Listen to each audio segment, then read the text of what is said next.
This is a quick guide for reconstituting Wilate. Lay out the pack contents on a clean, flat surface. Inside the pack, you will find one Wilate vial, one solvent vial, and one Nextaro transfer device. Nextaro is a new transfer device that reduces reconstitution time and errors. It comes with 2 filters for maximum safety, as well as intuitive design features for better handling.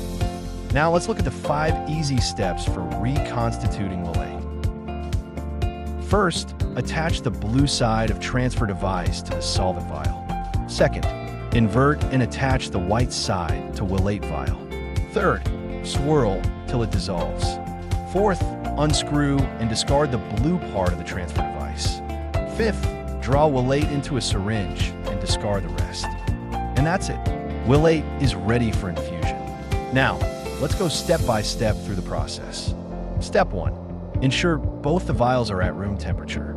Remove the flip caps and clean the rubber toppers with an alcohol swab. Carefully peel back the lid of the transfer device, then invert it to attach the blue droplet side to the solvent vial. Be careful to not twist while attaching. Holding the vial with one hand, push Nextaro firmly down until its blue part snaps into place. Step 2. Remove and discard Nextaro's outer pack.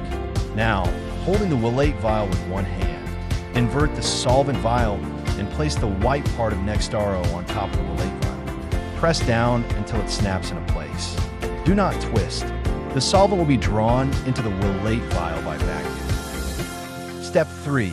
Swirl slowly to ensure the product is fully dissolved. You should see a slightly opalescent, colorless, or yellow solution. Step 4. Now hold both the white and blue parts of Nextaro and unscrew it into 2 separate pieces. Discard the empty solvent vial and the blue part of Nextaro. Step 5. Attach a syringe to the white part. Invert and draw the reconstituted Wilate into the syringe. Discard Nextaro and the empty Wilate vial. Now attach a suitable infusion needle to the syringe. Wilate is now ready for administration.